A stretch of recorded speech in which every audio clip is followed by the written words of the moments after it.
Very good afternoon to all the esteemed panel members for the day and the viewers who have joined with us for this digital panel discussion, which is on a very important and interesting topic.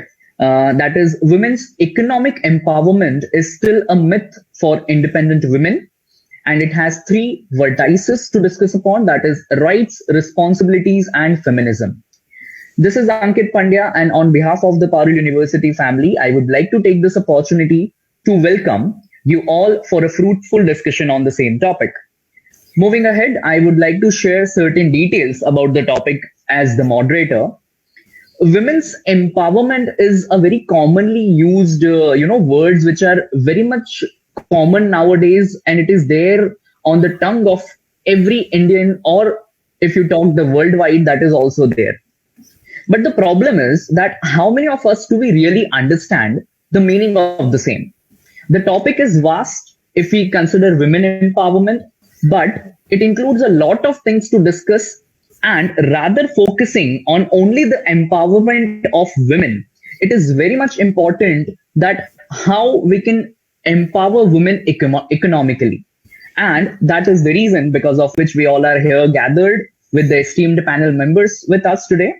Without saying much, I would like to welcome our first panel member, who is Miss Meenakshi Singhvi, who is director currently with All India Radio Vadodara. I would like to just share a brief about Meenakshi ma'am. Miss Meenakshi Singhvi has received her engineering degree in electronics and communication from MBM Engineering College of Jodhpur, Rajasthan in the year 1997.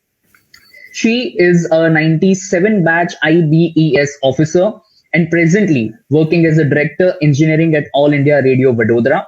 She has worked as various installation and having a professional experience of 21 years in the field of broadcasting. She has been awarded with Akashvani Anyon Award in Technical Excellence for tuning of FM Combiner and BES Award for the Best Technical Innovation in Audio Noise Reduction Techniques. She has written various articles like UHD TV technology, hybrid TV broadcast, and broadband together. Audio noise reduction techniques, digital radio broadcasting in India, a primer on FM, Combine, etc., which have been published in national and international magazines. She has worked as chairperson for media committees at BES Expo New Delhi. She is also a member of editorial board of BES Review magazine and contributes for News from Broadcasting World column regularly. I would be more than happy to have you here, Ms. Meenakshi, with us, and would like to request you to share a brief about what your views are on the topic. Meenakshi ma'am, over to you. Meenakshi ma'am, I think you need to keep your audio on. Thank you. Yeah. Good afternoon to all panelists and audiences. First of all, I would like to extend my gratitude to Parul University for giving me this opportunity to speak on this most relevant subject in today's scenario. So, not taking much of time, I would like to share my presentation in this regard. Just a minute.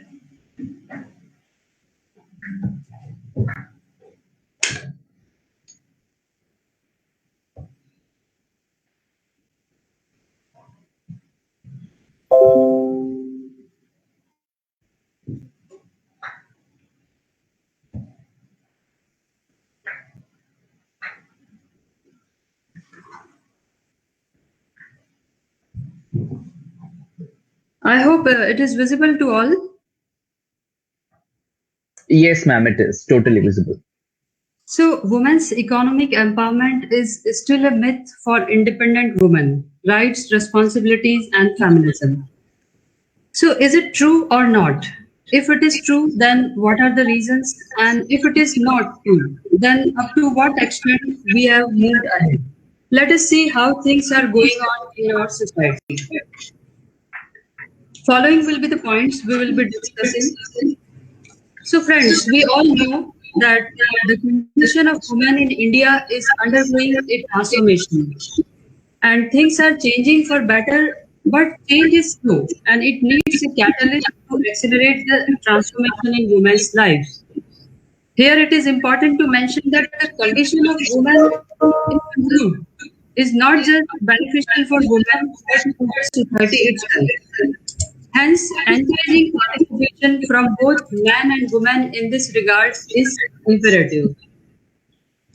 Now, we all know that gender inequalities exist in our society, and traditionally it was believed that these inequalities are natural and certain behaviors are justified and unchangeable.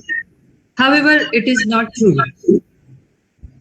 Gender inequality can be defined as concepts whereby one gender assumes precedence over the other. It is a distinction and misconception based on the biological factors. And due to this, normally women are discriminated against and fail to gain access to even some of the basic rights of equal treatment, right to education, and right to other growth opportunities. And all these limitations spiral into building an unfair society where one's destiny is predominantly decided by the physical body they are born into. So let us discuss what our constitution says. So gender discrimination as per our constitution is being banned and women have been given equality with men. However, there is a difference between the constitutional rights and the rights enjoyed in reality by the woman. I hope my voice is clear and it is visible. Yes. Okay, thank you. So it is so deeply entrenched in Indian culture that things have become normalized. And we found certain things okay, just we are because we are habituated of seeing those things in our daily life. But those things might be against some gender or might be discriminatory. So even after so many years of independence, barring few exceptions, women have mainly remained out of the domain of power and authority. In our society, we have predefined gender roles, and that build up gender gap. It also handicaps the chances of taking major decisions around personal growth and financial independence of women. Since in this topic we are talking about the independent woman or mainly the working woman, so let us look into some of the problems and struggles being faced by working women in our society. In traditional household, the husband works outside and wife used to remain as homemaker. It is still a dominant pattern, but it is changing gradually and steadily. And with the increase in cost of living and improved education and job opportunities, now both husband and wife started to work outside and families have become dual earner. And over a period of time, women have achieved remarkable progress in every walk of her life in their respective field. However, there is not much change in her performing the role of homemaker.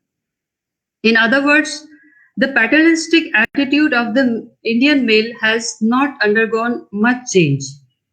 Now, in current scenario, both the partners are working outside. But do they share equally in housework and childcare? I think in most of the families, it is not. So now, women who are working in various capacities in offices, school, hospital, etc., they have to manage their household, look after their children, and also ensure that their jobs and professional commitments are taken care of. And normally, women employees struggle to do justice for both the roles.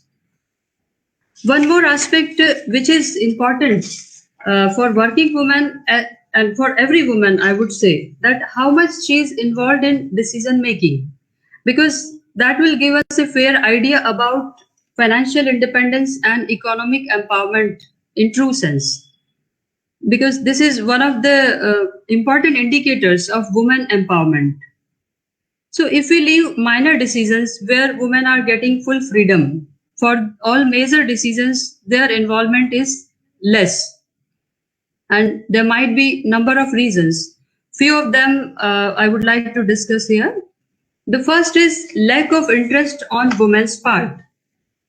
It is found that sometimes women themselves don't come forward and take interest in matters related to finance and economic aspects. For that, there might be some genuine reasons also, like they are having lack of time because of excessive burden of routine office works and household works. Lack of exposure is also a reason, because since childhood, since the beginning, they are prepared or they are being taught different kind of works. So it can lead to low level of confidence in these areas. Then third is their mind is typecast to do certain works. I'm talking about few of the cases, not all. So sometimes it is found that women are also obsessed with stereotype thinking, and they limit themselves to certain routine works, not realizing their true potential. And they leave certain roles in men's domain willingly. I would like to say that as per a study conducted by wealth management company UBS Global, more than 50% women prefer to leave long-term financial planning to their spouses. In fact, 82% of women cite the reason for this being that they believe their spouses know more about finance and financial planning than they do. Other important parameter is social norms. Sometimes social norms also restrict the involvement of women. In our society, irrespective of the type of education, women are made to learn to obey male members of the family. Dominance from the family side is also a factor which restricts the woman's active participation in financial planning.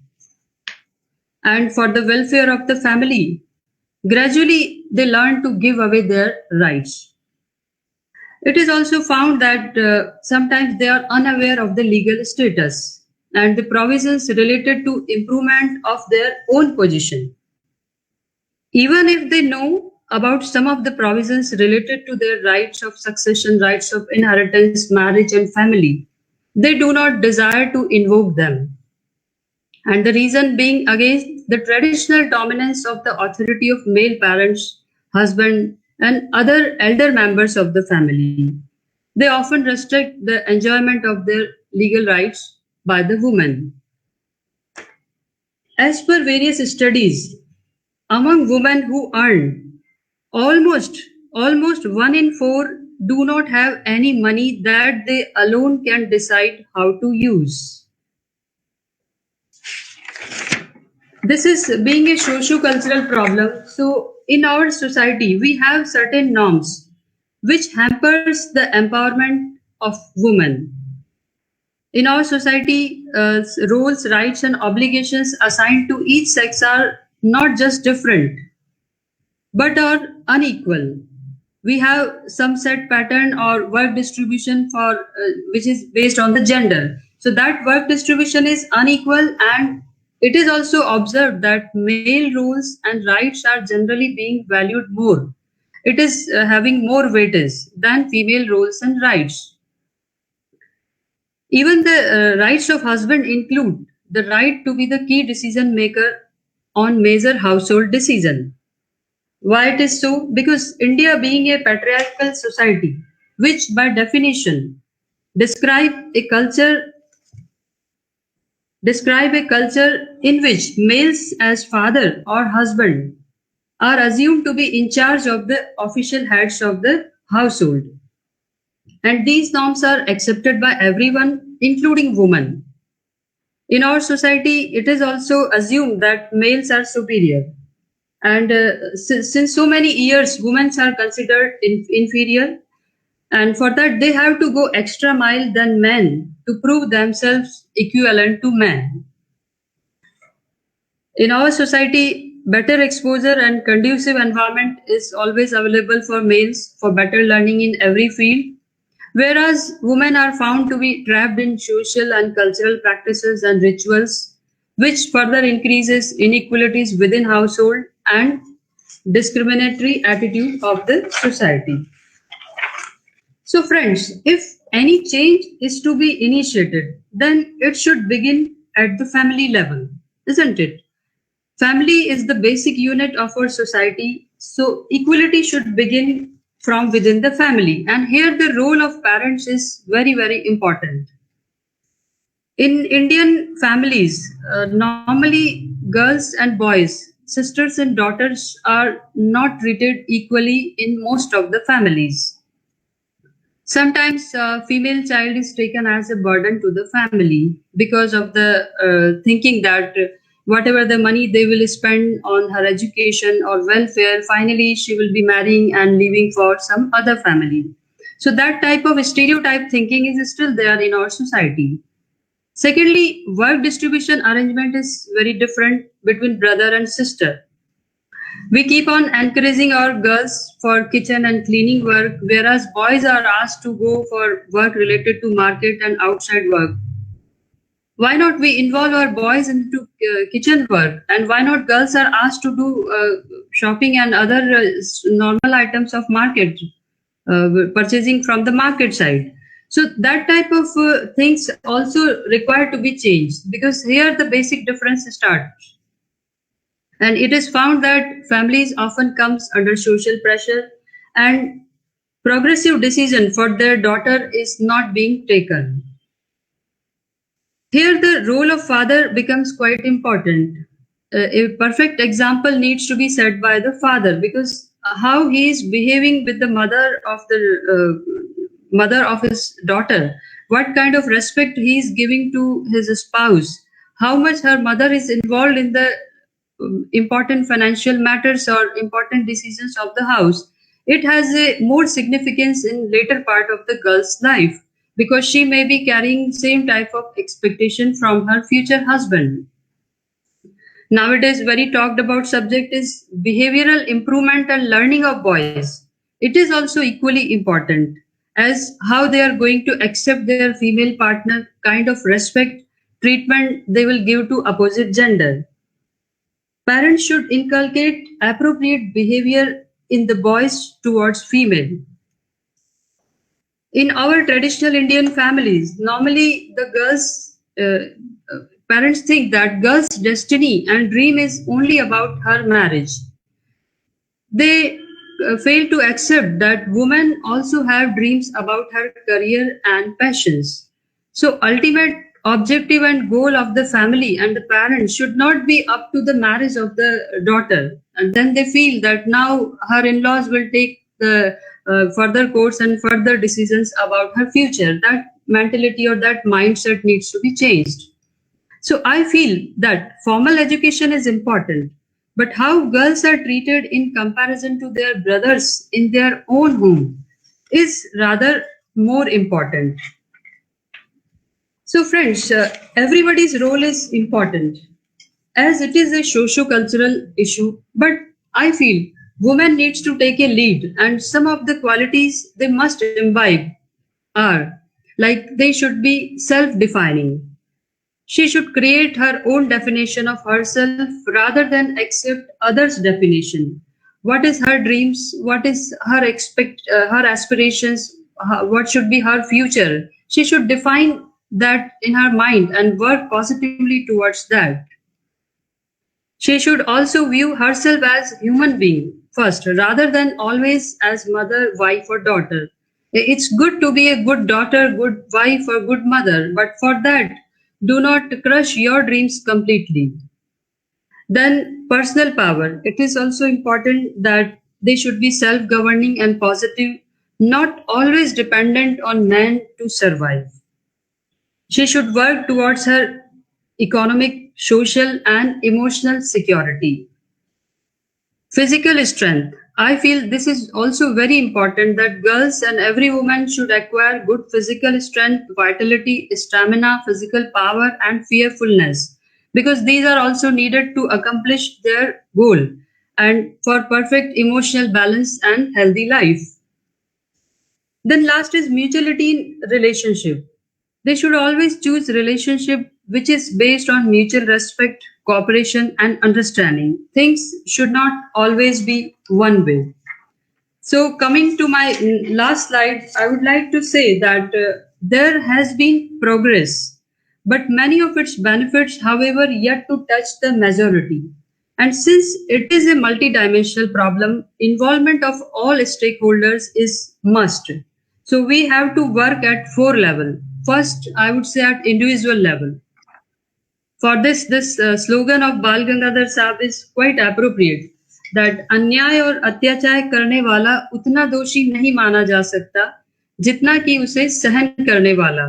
Therefore, women must demand the necessary change with strong willpower and determination. They should break the glass ceiling and come out of personal hesitancy. Then comes family. The role of family is very important. They should encourage and motivate the girls for higher education, for better career, awareness in all the field, and girls should be encouraged to fight for their rights. We know that the barriers preventing the women's empowerment extend beyond individuals. There are institutional and systematic reasons why women cannot participate freely. And to break down these barriers, we have to work together to reform social norms, cultural practices, or whichever institutions are inhibiting women's rights. So here the role of society is very important. Then our fourth pillar is government. Though government is making good policies from time to time, like Beti Padhao, Beti Bachao, etc., but some mechanism needs to be set for successful implementation and execution of all these. And some informal campaigns, like they have started earlier also, Selfie with Daughter, Hum Fit to Desh Fit. So some kind of informal campaign can also be started to give a impact on the mindset of the people for work balancing, financial education of the girls. So in the end, I would like to urge everybody, society, government, institution, to work unitedly for women empowerment, their economic empowerment, for gender equality, and for a equal and just society. Thank you so much. Yeah. So thanks a lot, Meenakshi ma'am. You have showcased, I think, all the aspects of women empowerment economically and yes, personally as well. Yes, definitely, as you have shared that many a times that we are having so many gender differences which are happening, because I was going through a study yesterday that what problems we are having because of the gender differences globally, if we consider. I just came across a particular article which was saying that globally over 2.7 billion women are legally restricted from having the same choice of jobs as men. Over of around of 189 economies assessed in 2018, 104 economies still have the laws that women should not do certain kind of jobs that they are going through as what the men's are having. Pretending the same, 59 economies have no laws on sexual harassment in the workplace, and in 18 economies, husbands can legally prevent their wives from working. So definitely we do have a lot many changes to be done in this particular scenario. And yes, slowly and gradually we are focusing on the same as well, as you have mentioned that society, government and family all can work together to finally come across the problems and get the solution towards. Thank you very much, Meenakshi ma'am, for throwing the light on this particular topic.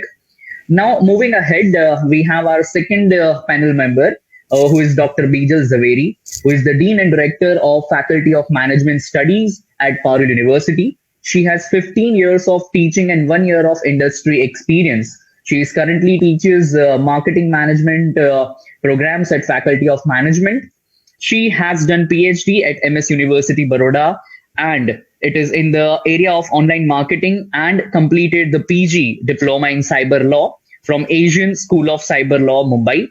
She has completed online course on diploma in internet law and policy from Gujarat National Law University in the year 2019. Her research interest includes marketing, advertisement, communication, and e-commerce. She published her 20 papers in national journals, which are IIM Indore, NITI Bombay, SIMBI Journal as well. In 3 international, which is MICA and IGI Global, which considers and in form of the book proceeding edited book quiz, Tata McGraw-Hill, Excel, Macmillan Publishers as well. She has presented various papers in 40 international and national conferences and attended 14 workshops as well. We are glad to have you here with us, Bijal ma'am. And I would definitely like to have a lot many briefing about the topic which we have, which is related to your interest as well, I can see here. So please, ma'am. Thank you so much. Voice is audible, Ankit sir? Yes. Okay. So I'm not sharing any presentation. Just I would like to provide the brief guidelines on the area of economic empowerment of women. Now, as I would like to start with the one quote that investing in a woman, that is not a right thing, but it's a very smart thing. And when we talk about the feminism, in feminism, it is not act for just how to make a stronger woman. Women are already stronger, but it depends on that how world perceive about them. So today's topic that is very much interesting, and really as we live in the digital era world, so I would like to throw some light on this area that with the help of how digital literacy, digital tools, digital dimensions, we can enhance the economic empowerment of a woman. Just I would like to start that when we see the population of India, now population of India, out of that 50% of population that comprises of women. But when we see the human potential, the way we are getting the outcome for the human potential, it contributes a very less. As per the global survey report, it shows that 35% only contribution by female for the economic empowerment. It indicates that we are having a huge potential, but it is required to convert in a better outcome. Now, just we think about that, this female in a rural area and female in an urban area. When we talk about the female in a rural area, contribute a lot in a dairy sector, farming sector, but the reason we are not getting output because of they are involved in a unorganized sector, or we can say that informal sector. And that is the only reason that we are not getting the outcome in form of active economic potential. So normally this is a mentality that for any household, for working woman, contributes for the home, taking care of a child or cooking or making some cleaning. It doesn't contribute for the economy, but it is a great contribution of the society because it provides a great services for the future labor markets. So instead of thinking about the human for female or woman, we can say that it is not only part of a consumer point of view, but a great producer. Now, second point that just I would like to share about that economic empowerment is not an end state. It is a continuous process. And it is a continuous process on the basis of 360-degree dimension. Not a single dimension can be achieved. So we can say that economic empowerment, that is a holistic central approach. How we can say about the holistic central approach? The reason behind that, when we talk about the social empowerment, economic empowerment, then political empowerment, social empowerment, when we talk about the social empowerment, how individual decision makes a difference for the human being. When we talk about the economic empowerment, individual decision, how contributes for the future labor markets. When we talk about the political empowerment, how this society, how this entire world will get a benefit based on the individual's point of view. So when we talk about this, all different types of empowerment, and the last, that is the psychological empowerment. I would say that all the empowerment will work out. But if the psychological empowerment of a female is not worked out properly, it may be the not that much potential for the holistic development of the empowerment of any woman. Now, when we talk about that empowerment is a multi-stage process, now how it can be achieved? Just I would like to share that. when we live in this digital era world, there are lots of opportunities available to empower the woman, not only on the basis of financial dimension. There are lots of opportunities available in case of that financial inclusion, then digital literacy, there are lots of ICT enabled techniques are available, which bridge the gap between how we provide more capacity building to the individual woman. Now, when we talk about that digital era transformation, there are so many organizations, so many banks providing opportunity where they can make some positive differences for the individual life. Chances may be there when we see this, there is a theoretical difference for the self-employed and entrepreneurship.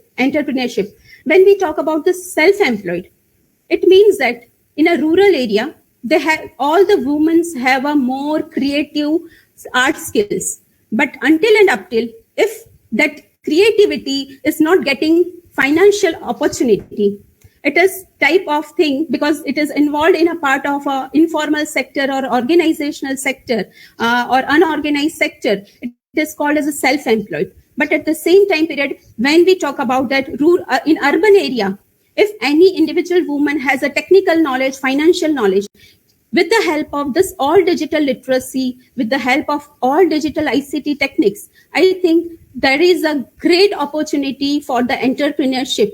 Just I would like to share that so many brands are available in the market, and how the social media and all this internet has provided opportunity for the females. There is a mindset of Indian women that this is the way they live in the culture, the way they live in the value system. Sometimes chances may be that after marriage or after the birth of baby, they have to make some decision to look out for the entire family.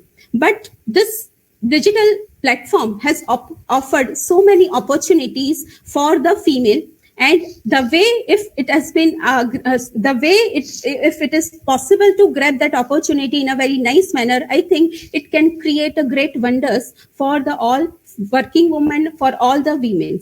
Now, one more dimension that I would like to tell you about there are so many organizations available where they try to provide the various opportunities to the female.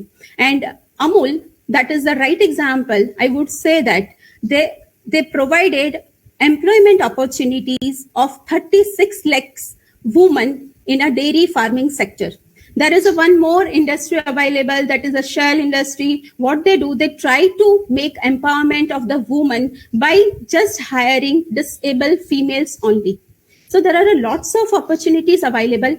Government has offered so many schemes, and apart from that schemes, each individual organization is also working in the so many dimensions. Marico company came out with the how to enhance the education system in the rural area. Godrej did the same. And just I would like to share about the Parul contribution, Parul University.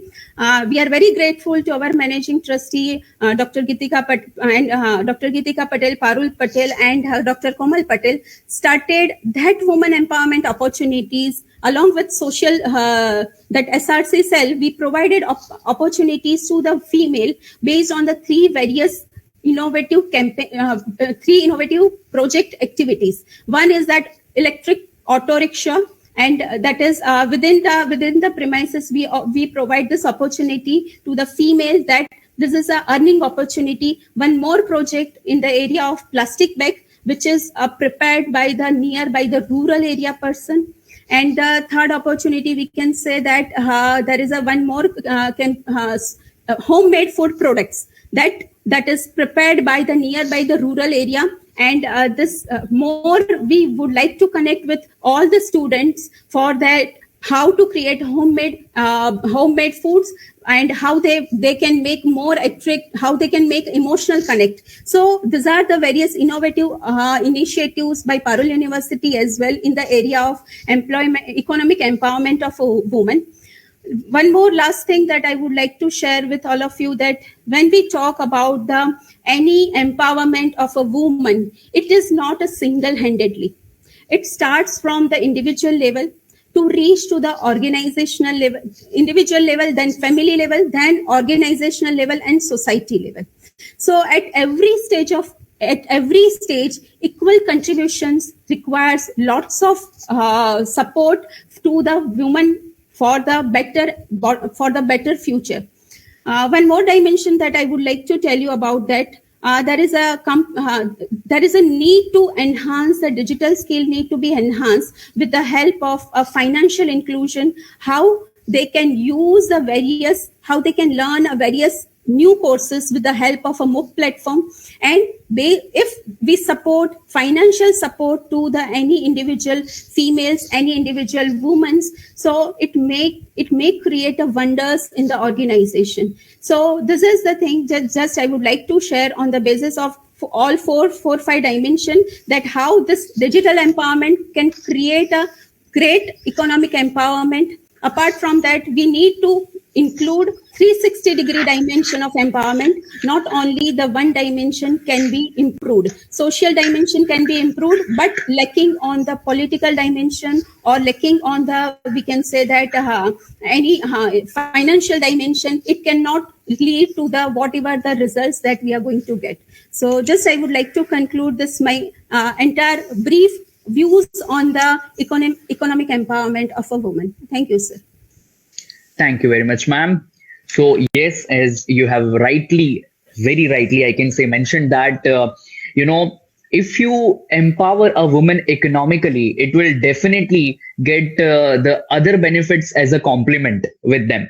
So yes, another thing which Bijal ma'am has shared, that, unpaid care work, which is essential for the functioning of the economy. Okay, it often goes uncounted and unrecognized, because if we go on the statistics, I must say that again, I have gone through the statistics that says that it is estimated that if a woman's unpaid work is assigned a monetary value, then it consists and gives 10 to 39% of the GDP of any economy. So I think this unpaid care work which is provided by the women is something which is very much important for us all to understand and accept as well. So with this, thank you very much, Bijal ma'am, for sharing the details about women's economical empowerment in your views, definitely. Moving ahead, we have our third panel member, Miss Lalita Meduri ma'am. Lalita ma'am is heading the corporate communication at Hi-Tech Digital and oversees communication initiatives and activities designed to position Hi-Tech as a preferred solution provider and employer both. She oversees integrated communications, including online and print publications, marketing campaign content, websites, social media, newsletters, media and public relations, digital marketing and research initiatives. For over 2 decades, Lalita ma'am has been working in leadership positions in corporate communications and content vertical, driving strategies and initiatives to promote, strengthen, and grow brand visibility. She has been associated with the corporate as well as the non-profit sectors, working with the organizations like Blue Dart Consumer Education and Research Center and Nehru Foundation for the Development. Lalita ma'am also has in-depth and wide experience in strategizing and implementing corporate reputation management initiatives, crisis communications, marketing communications, social media campaigns, and technical content as well. Her firm belief in open and transparent communication reinforces the high-tech culture of candor and transparency. I am glad that you have joined with us, ma'am, today, and would be definitely eagerly waiting for you to speak about the topic today. Lalita ma'am, up to you. Thanks, Ankit. Thanks a lot. It's a pleasure to be here and sharing the dais with such distinguished luminaries. I'm actually wondering, how I should be presenting my case after they've done their job, because they've sort of covered things so well and so much in depth. So thanks Meenakshi ji and Bijal ji for the insights that you've provided. So what I would do is that, I would actually move away from data and, getting so much into depth because it's already been covered. And I would touch upon more from my experience of, about 25 years working with people and working with organizations, and on how we perceive things and what are the roadblocks and how we need to be moving ahead. So it's going to be more, a little bit of stats and a little bit of what issues are there. Okay, so starting with Ankit, just a quick confirmation. There are about 1,000 plus audiences for this thing. I mean, either live or who would be going back. Yes, already we have, it is live and everyone is watching, so no issues in that. So probably the purpose of this discussion today is, the goal is that these people have enough takeaways from here so that they're able to implement the vision and the discussions here in their lives, because all of us are going to slowly move to the background and they are going to be the torch bearers and they're going to really make the world a different place.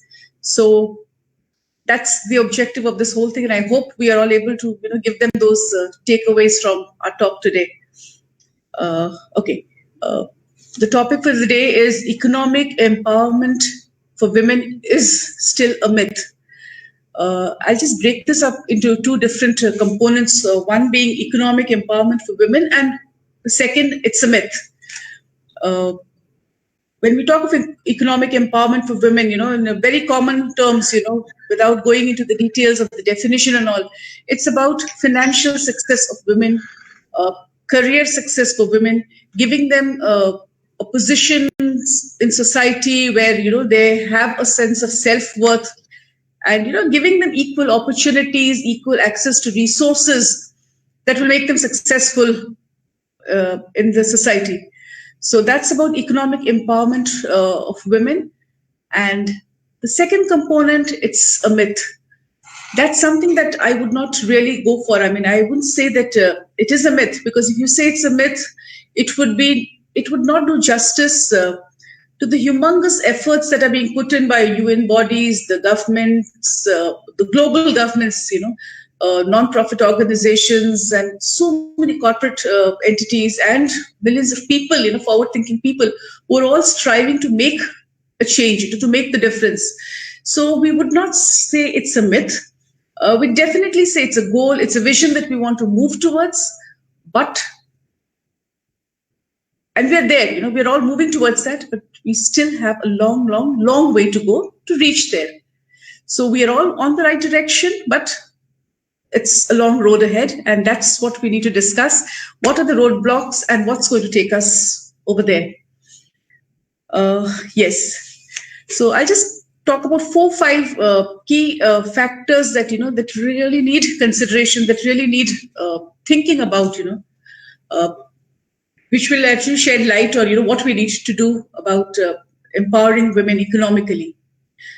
The most important thing, if you look at the pay gap, there is a huge disparity in the pay, in the compensation that men and women take home, the world over, and it is across industries. It's everywhere. If you look at the list of top 50 world's richest people, just 6 are women. You look at the top 50 India's list of rich people, there are just 4 women. And then they have something like this, and family, so it's there. So the woman is also there. It's like also there, she's something that, okay, my friends, all those students out there, would relate to is the entertainment industry, something that they'd be more familiar with.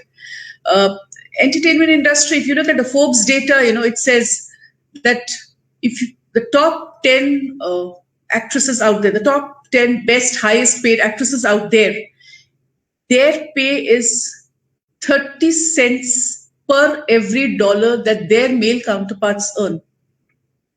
So that's the disparity that we're talking about. That's big time disparity that we're talking about in pay structures.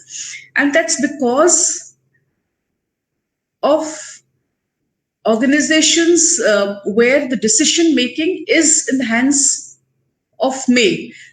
Reason being, about less than 20% of the managerial cadre people would be women. So if less than 20% are women, the decision-making authority, the things that actually affect women, that would be not in the hands of women. I mean, I'm not saying that, okay, men will take decisions or strategies or decision-making taken by men, is geared towards ill-treating women or something of that sort. I mean, that's not the issue. Issue here is that when you do not have female representation in the decision-making staff, the working atmosphere, the culture, the environment that you create within an office is not congenial to making women, sort of comfortable working there. So, I mean, it's like there's a whole group and men will say, okay, some comments, which actually are not in favor of the dignity of women. It's fun. I mean, there's no intent of humiliating women. It's all fun. But a lot of times the sensitivities that, this harms the dignity of women, this is against the dignity of women, that's not taken into concern. I mean, that's just about general atmosphere. If you say about projects, Victor, so, okay, this project is critical. I need to get it done today. I mean, I need my key people here on this project. So I will want people who can stay late night. I will want people who can work night, who can extend hours, etc., etc. So then this key project, which needs key critical people, is handled by males. Why? Because the decision-making authorities have not given a thought to, is there a solution that you can meet those critical needs and still, have women on your team. I mean, all of us are aware of this work from home situation today. I mean, no one would have thought that the work from home situation is going to be so successful everywhere. So, यही लोग जो कह रहे हैं कि इतना critical project है, late night रुकना पड़ेगा, रात को रुकना पड़ेगा, सब कुछ करना पड़ेगा. But today, everything's being done from home. Everything's happened and there's absolutely no loss of productivity. I mean, that's a case in high tech also. I mean, we have been working from home. The full staff's been working from home for a year, and we've seen absolutely zero loss in productivity. The most critical projects are still being met.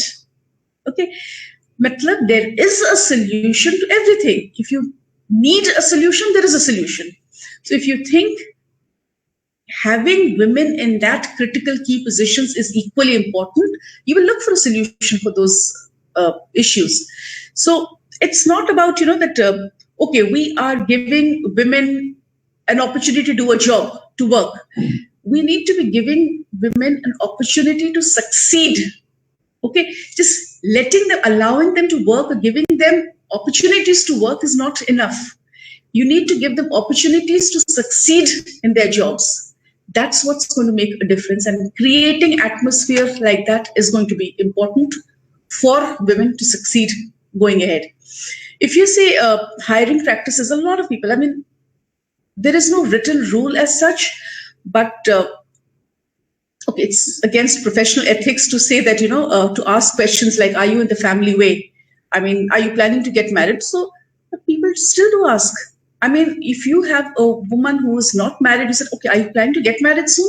Okay, if you get married, is your husband here? Are you going to be moved away? Okay, if you've just got married, when are you planning your family? I mean, why all this? And then at the end of the day, you would make recruitment notes and hiring notes which say, I don't think that this is a very good hire because there is a stability issue. I mean, and it happens everywhere. It's not documented, it's not on paper, but this is something that is hampering the career prospects of women.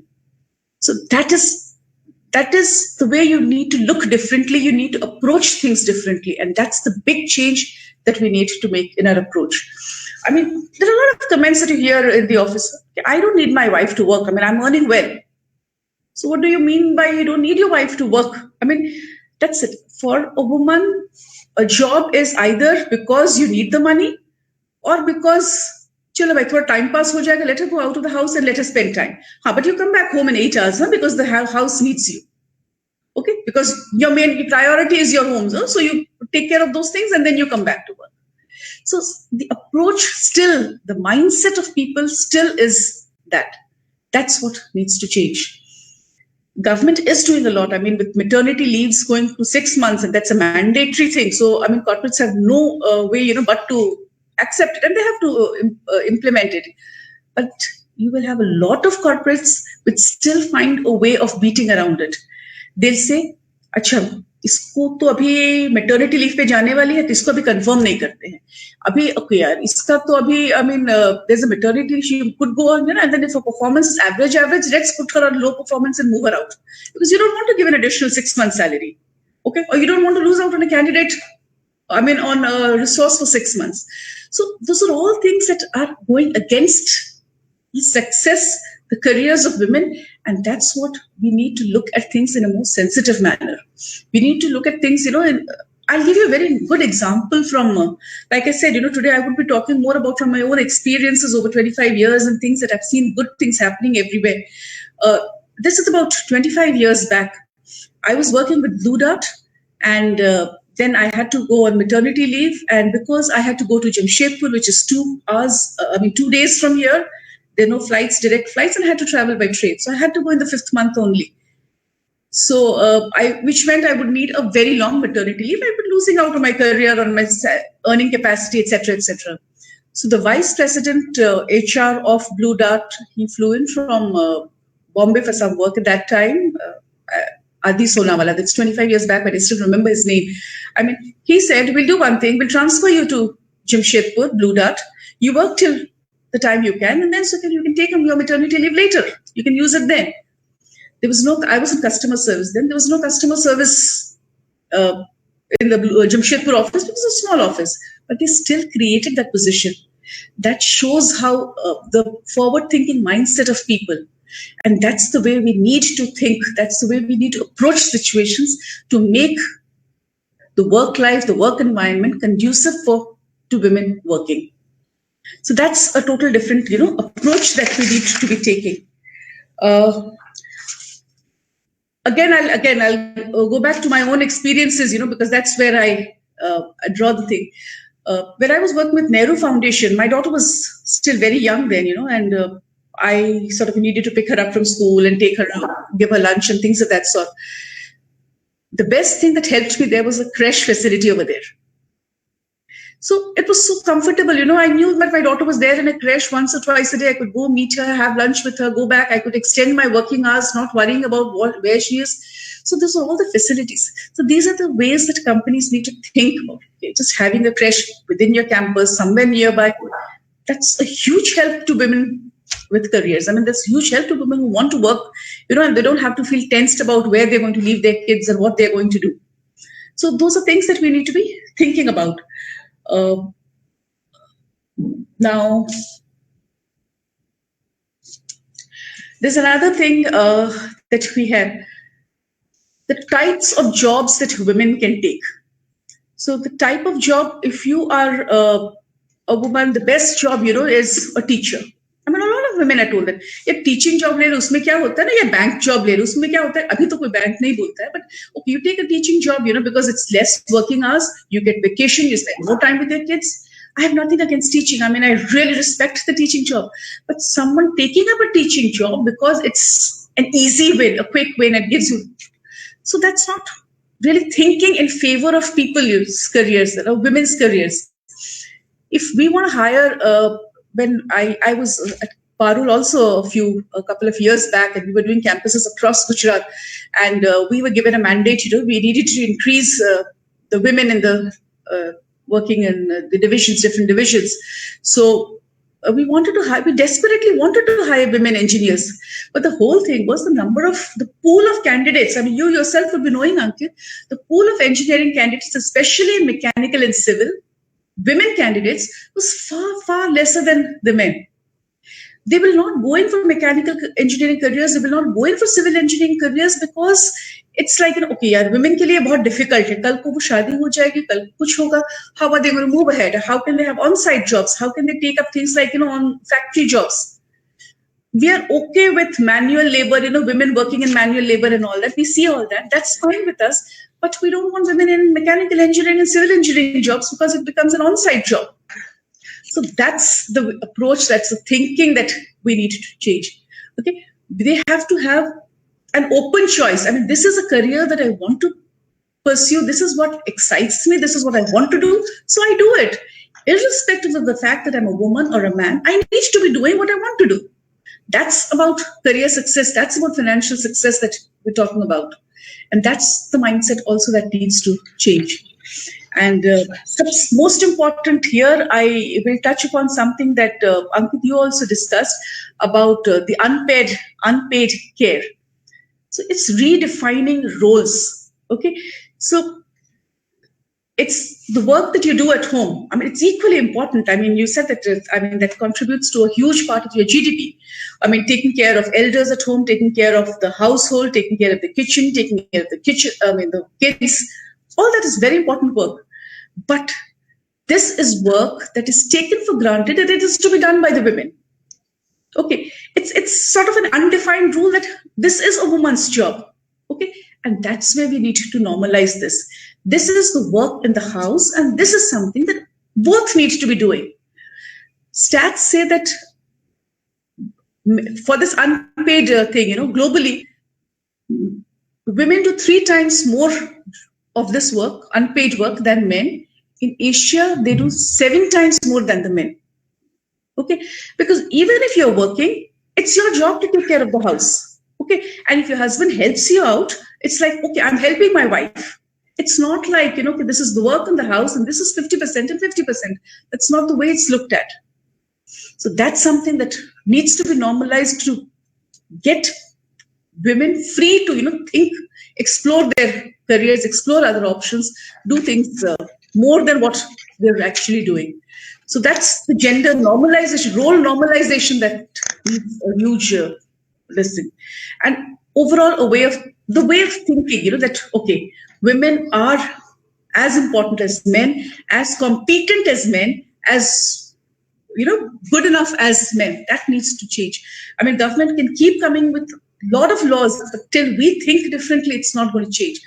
Property, they say, okay, you have a property bought in a woman's name and you get a discount on the registration and things of that sort. So people will buy half the property in women's name.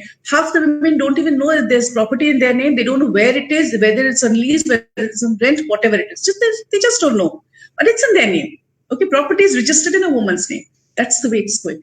You go to any multi-storied building or apartments and all that, they have these nameplates down there in the lobby section.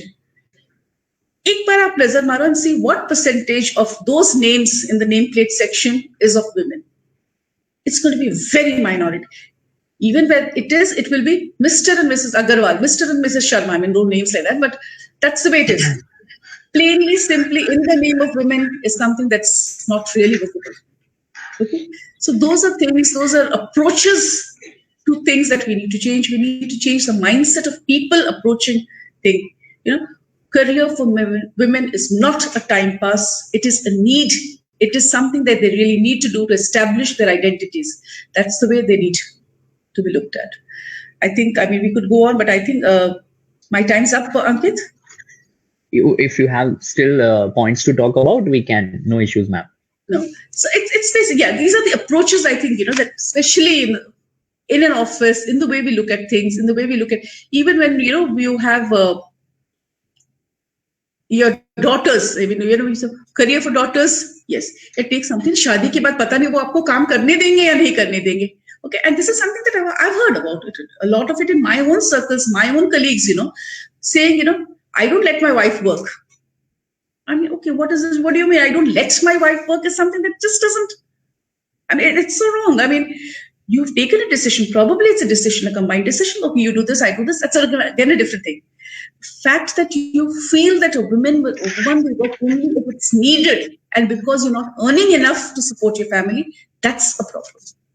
So that's where we really need to be changing things. That's it. Sure. So yes, vast discussion. Definitely we had the points that you have given, from the mindset to the family, to the society, to the, career, understanding, thinking, a lot, many things are there. Definitely, as you have shared your own experience. Yes, it is there. And yes, in this male driven society, I can say this particular things are, as you said, that we are on the correct path, but it will take time for the society as a whole, if I consider, to understand and value the work that a women do over there at their house, at their offices. And yes, as again you have mentioned correctly, that the woman herself is somehow also the part of this particular topic, that they need to understand that yes, the capability that they have is not only for the optional basis, that okay, I have the option, I'll do it, I don't have the option, I don't do it. So with this three particular aspects which we have discussed, the first is the family, the second is the society, third is the government, everyone is there on the correct path. Yes, it will take some time for them to reach, but yes, the fourth very important pillar or the aspect which I would like to mention here is that woman herself also is the one who is choosing what she wants to be. So that is also is very much important to consider, because then only if you have the will, then definitely you will reach the goal. You'll put the stairs by your own and you'll reach the goal. So that is also the case. Thank you very much, Lalita ma'am, for guiding us through this particular discussion. That yes, even I, considering I'm the only male in this panel discussion, but yes, I do understand the things because my wife also works and she's a doctor. So in this particular time, we can understand the corona warriors which we have with us. They are doing a lot for us, and not for the option or the optional basis जो हम exam में निकाल देते हैं कि 5 option है, एक option में निकाल देना है. So that is not the case with them, but yes, the things are going well. And yes, as Lalita ma'am, you have mentioned correctly, slowly and gradually we are focusing on that path, and let's hope for the best. Now, the next esteemed panel member that we have with us is Miss Anita Pillai. I would like to brief about her profile. She is having experience in business operation domain, sales, logistics, and supply chain. Technical expertise that she is carrying is about SAP and non-SAP business applications. Presently, she is handling the automation projects with respect to customer and field user experiences. Anita ma'am, we are glad to have you here with us. And I would definitely like to hand over the stage to you for, the broad ideas that you would be sharing with us on the topic today. Yes, ma'am. Yeah. Thank you, first of all, Ankit and Parul University for giving us the opportunity to join this panel discussion on the topic women's empowerment. I actually completely relate my thoughts with and am echoing the same with whatever the extremely experienced panel members spoke about, be it Meenakshi ma'am, Bijal ma'am, or Lalita ma'am. So, but since we have joined, there is something I need to say from my perspective as well. So, as the topic for today is regarding women's economic empowerment, and the word feminism is the first thing that comes to my mind. So, the word feminism is highly misunderstood. So, let's talk what actually feminism is. Is women's ability to defy tradition depicting the win of feminism? No. Is women's freedom to do a job depicting the win of feminism? No. Is women's ability to dress the way she likes depicting the win of feminism? No. The list will actually keep on going on if we keep on topping. In true sense, what depicts the win of feminism is the right of higher education, which actually a lot of panel members spoke about, the right of the employability of the women, the right to voice their opinion and be a part of the discussion, the right to hygiene and health benefits, the right to non-discrimination basis the sex, the right to say no to sexual exploitation, the right to basic need to live a respectable life, and a right to safety. But currently the biggest challenge that women of today or the yesteryear faces are women themselves are not aware of their right as a citizen of this country. This awareness or lack of ignorance leads to the exploitation, which we have been seeing in various incidences, various articles that keep publishing in the newsletters or say in social media, or we come across with our personal life as well as. Women succumb to the social taboo and pressure from the patriarchal society. Even our legal systems are also not equipped enough to protect the rights of the women at large. The lack of will from society and the lawmakers are also complementing to this one reason which the women are actually challenging for. So my thoughts, which are echoing, are women's empowerment is actually a part of the process of advancing the rights of women. It refers to empowering women to be self-dependent and providing them access to all the freedoms and opportunities which they were denied in past only because of their being from women. But in present and recent, laws have been changed and modified, and far-reaching changes have also been introduced in the benefit of women. Like other panel members were also speaking about the Beti Bachao program, even giving primary educations to the women, especially in the rural sector. When I was doing my MBA studies, I went across with the project of Lijjat Papad. If we see the Lijjat Papad journey of a woman, we will actually come to know how women in the rural, they have actually advanced from their having no awareness. Now they are earning so much. In the entire Lijjat Papad case study, we will come to know the economic empowerment that women were actually given ahead. Notwithstanding the remarkable changes in the position of the women in free India, there is still a divergence between the constitutional position and the start. There still exists a wide gulf of situational reality of the status of women in India and other.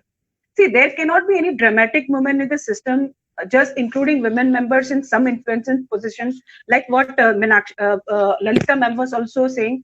Just giving women an opportunity in a corporate, or say, it doesn't make any sense. It's also essential to set certain stereotype prevailing notions about the role and importance of the women in socio-economic development. Women actually should be encouraged to play a vital and more active part. Even the male representative or other corners of the society have to establish a rapport with the female representative and give due respect and attention to her view, be it in office or an important decision that has been taken in family on a legal or a personal front. Most importantly, women must become literate, as education is beneficial for them. As we all know, all families and as well as their families, as the family web is women around the woman. Being literate and independent helps herself and her family during the hours of crisis and natural calamities. So again, coming to what Lalita ma'am was speaking, that in offices they say कि अरे उसको time pass करने के लिए job दे दो. No, it's not important कि उसको सिर्फ time pass करने के लिए दे दो. Once women is empowered, if she is having the freedom, if she is independent on her own, it helps her during the crisis and the natural calamities. Coming to the topic of actually economic empowerment of women, we are still developing as a unit, as a part of the society. Yes, lot of independent women have found their way to success, but only they have seen the real hardships of the way. So what I am sure the esteemed panel members also who have been experienced for far than 15 to 20 years, even I myself have gone through that hardship of professional engagement and climbing up the ladder within one organization to another organization. But being a woman in the industry, that too in a male-dominated, is a challenge where you will find people wanting to help you and also people wanting you to fail as well. The only factoring effort is not to get thrown away by the hurdles, not to be blazed by us, but there is a huge difference in the journey of a woman to the top of the table. At least I am blessed that my competitive spirit and the support of my family, an extremely ethical and employee-centric organization that I am working with, has never let me lose my confidence and always focus towards my goal. Yes, of course, the struggle in this phase, that is hard to beat actually, but the reward after the timeless effort is surely that makes one really happy as a human being, and not just which gender you are actually belonging to. So my only advice to the viewers who are actually live on this channel is, Ankit, what you also in the last mentioned, that be independent, respect yourself. First, you should identify that you are a unique piece who is in this globe. First of all, you should be very determined that this is a goal that you want to achieve. And I'm sure, see, there is a saying, they say that luck and opportunity doesn't strike together. But it's important that you create that opportunity for yourself, not just by exploiting yourself, but ensure that you are determined, you have that confidence, you have that self-respect. So I wanted to keep my discussion quite brief. So thank you so much once again for giving me this opportunity. Thanks a lot, Anita ma'am. Yes, as you said, it was brief, but it was very much valuable content that you all panel members have given to the viewers that are there with us for this panel discussion. yes, as Anita ma'am has mentioned, that feminism at a certain level, yes, definitely it is helping the women to, grow in the society. But yes, at a certain level, as we know that something which is more is like a disaster process to follow at the same time. So yeah, it will definitely count and will help the women to grow across. So with this, I would like to have some Q and A's that we have received. The first question which we have is for Minakshi ma'am, and the question is that what, according to you, should be the end goals for women's economic empowerment? A very good question. I think economic empowerment is not just about financial independence or financial freedom. It is about living your life your way, fulfilling your dreams, being confident about your future, freedom from oppression and suppression, living life of dignity with self-esteem. And it also means that having a fair society where everyone has equal rights, respect, eliminating all kinds of dominations and discriminations, significant role of everyone in the political leadership as well as policy making. So these are, I feel, should be taken as the end goals of economic empowerment, and which are, I think, very much achievable. Thank you. Sure. Thanks a lot, Minakshi ma'am. Yes, definitely we would consider the same, and I hope the viewers got the answer of the question.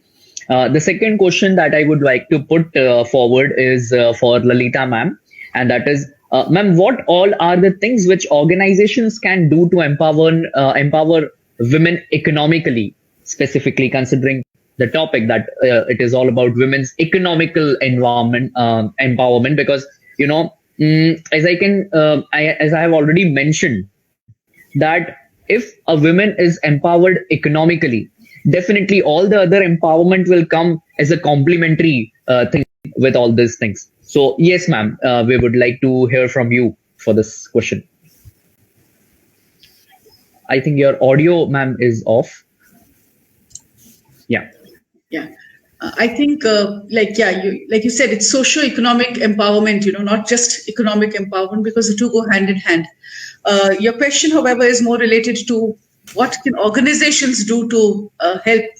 So it's basically building a culture that is, I sort of touched upon it but building a culture that is more conducive to the career of women, equal opportunities for women to succeed, and that if you give them equal opportunities to succeed, the pay parity is always going to be there. I mean, there's not going to be disparity.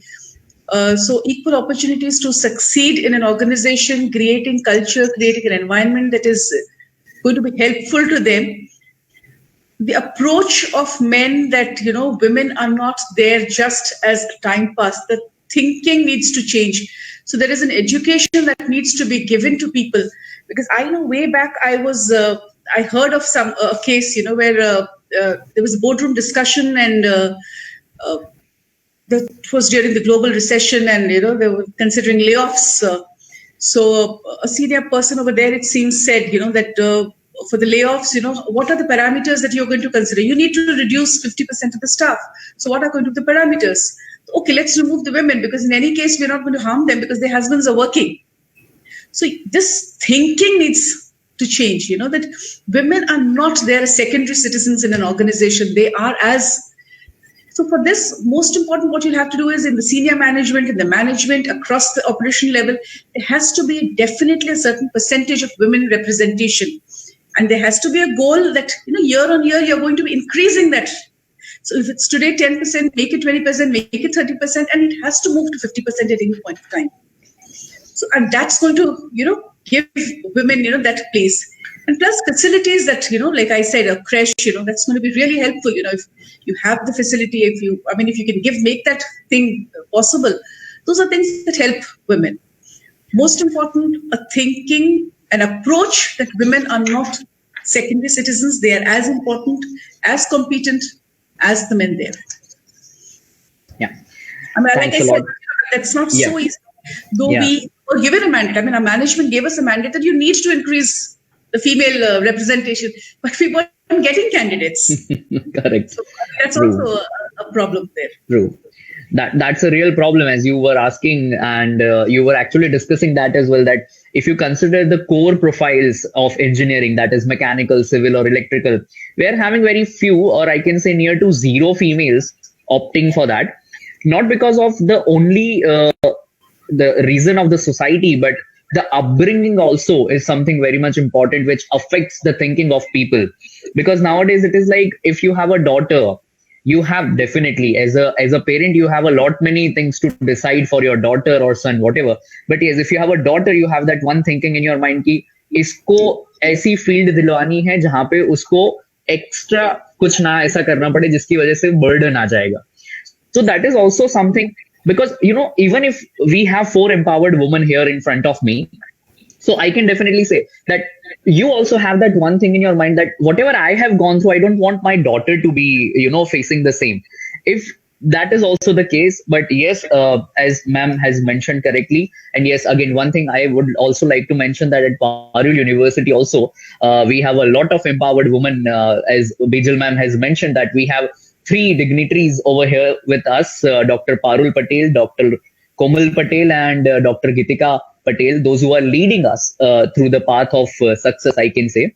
And under the leadership of those doctors, we have started a daycare center also at Parul University for all the working women, for, helping them out working over here. As Lalita ma'am has mentioned that, a lot of problems you face when you come back from your maternity, if you are getting the chance to come back. So that is also the case. Thanks a lot, Lalita ma'am. I just want to let you know, because it said, given the example of Parul, I mean, I'm actually happy, to be at High Tech, where, we are the lucky ones, where we have a culture that's so conducive. You feel so comfortable, working here, that you don't feel that suppression of women and things of that sort. But again, these are very few. I mean, this is not Yes. the, law. I mean, that's not, it's low, much, much, much below average, such cases. True.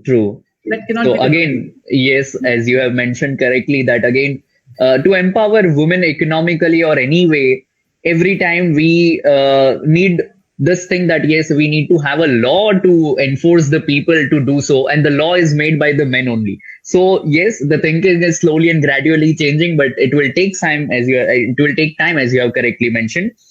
So let's hope for the best for the same. The third question, which I would like to put forward, is for Dr. Bijal Zaveri ma'am. And the question is that what all hindrances we have in the economical empowerment of independent women? Okay. So I would, first of all, thanks all esteemed panel members for sharing valuable inputs in the same area. Ankit sir, I would like to give a few points on the area of that. What is a hindrance? I feel that the first hindrance is that how we perceived ourselves. Because we, being as a woman, God has gifted us with so many potentials. So first hindrance that need to be removed from our mind, that things are not possible. So that is no, in a life, no any right, security, safety apart from our self-belief. So that is the first point. Second point, I would say that we need to give more focus on the capacity building. That capacity building really makes the challenges for the creative women. We can say that there are so many women are available in the rural area, agri-sector area. They have a creativity.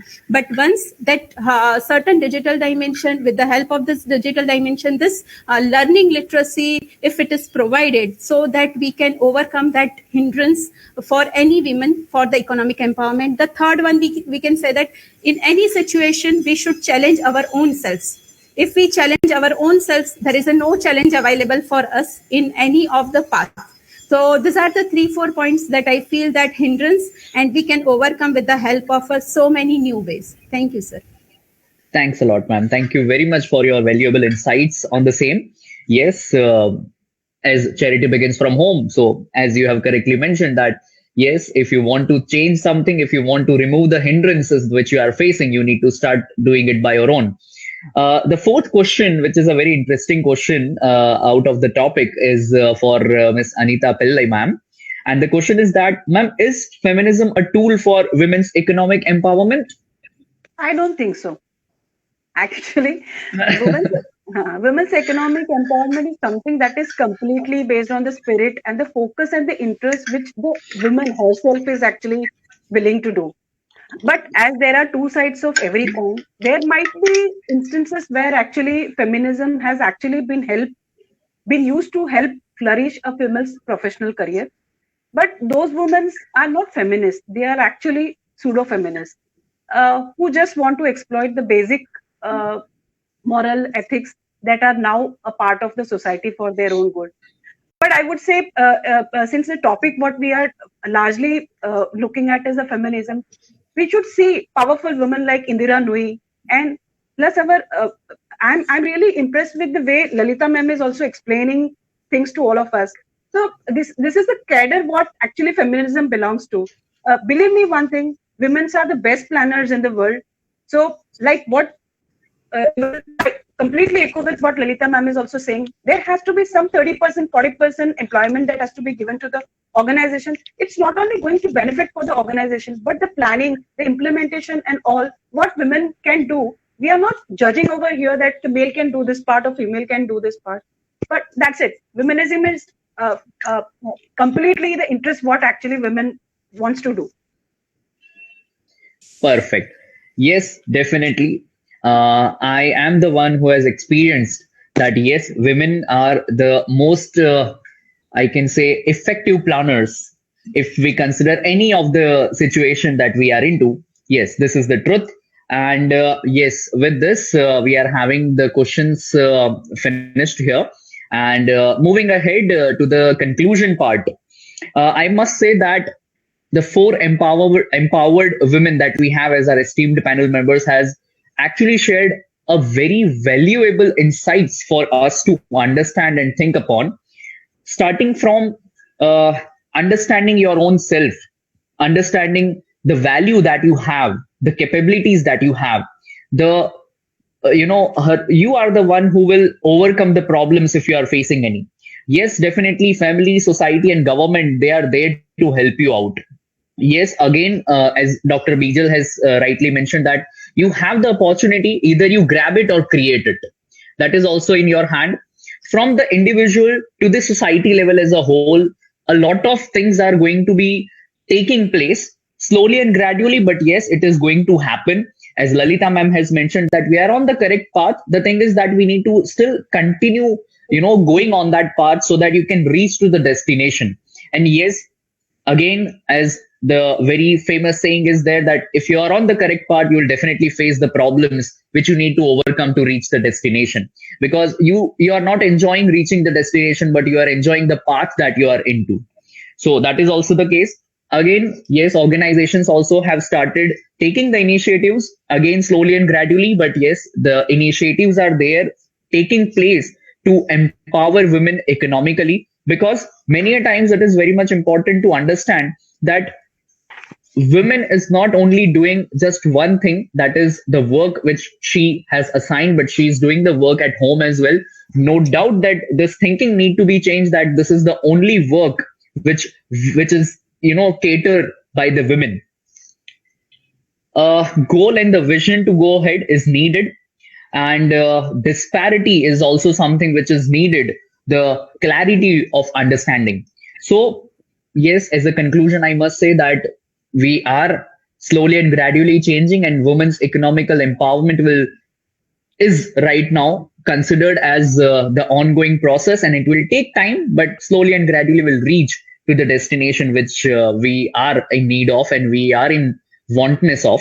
So with this, I, Ankit Pandya, on behalf of the whole Parul University family, would like to extend my heartful gratitude to all the panel members who have joined with us and shared the remarks and valuable insights from their own experiences and the thought process that they have shared with us. We are really happy to have all panel members like you, those who are sharing the insights on the topic, which is very vast, but yes, the understanding which you have created is somehow definitely going to help our students and the fraternity as a whole to think upon the topic once again.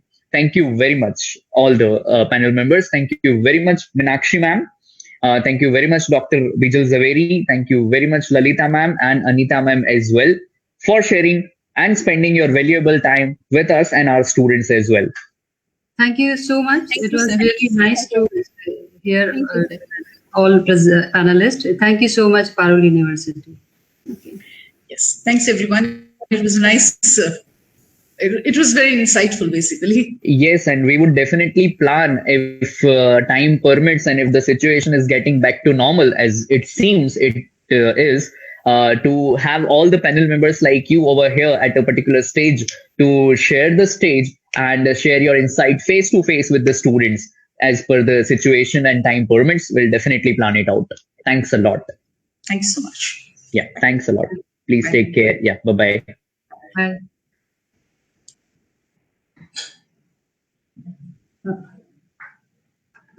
हो गया अच्छा किसने कर दिया